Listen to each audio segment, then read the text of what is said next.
Today we are holding a scheduled meeting. The meeting is called the Permanent Meeting on Nuclear Deterrence, and it is held twice a year. And on today's agenda we have an issue related to updating the basic principles of state policy on nuclear deterrence. Together with the military doctrine, this is the document that officially defines and details Russia's nuclear strategy. First of all, it lays down the basic principle of the use of nuclear weapons, namely that the use of nuclear forces is an extreme measure to protect the country's sovereignty. I underline that we have always approached these issues in a highly responsible manner. Well aware of the enormous power of these weapons, we have sought to strengthen the international legal basis for global stability and to prevent the proliferation of nuclear weapons and their components. Today, the nuclear triad remains the main guarantee of the security of our state and our citizens and an instrument for maintaining strategic parity and the balance of power in the world. At the same time, we see that the current military and political situation is changing dynamically, and we must take this into account. This includes the emergence of new sources of military threats and risks to Russia and our allies.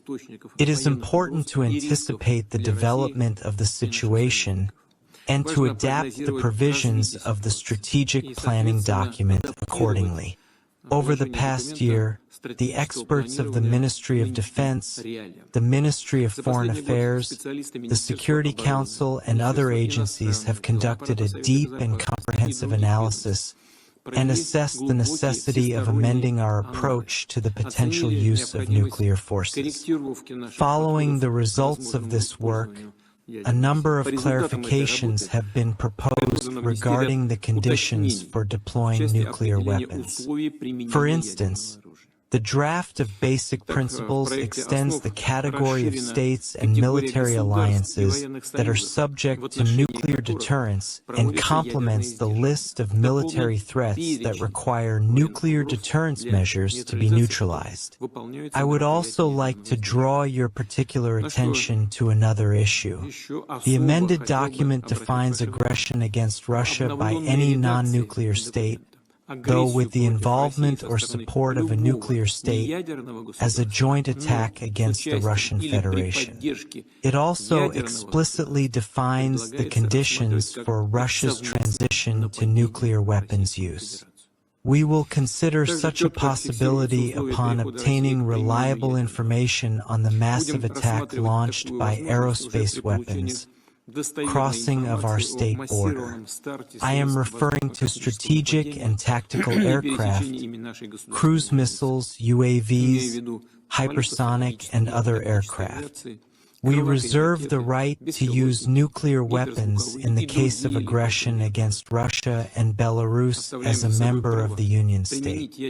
All the issues have been discussed with the Belarusian side and with the President of Belarus.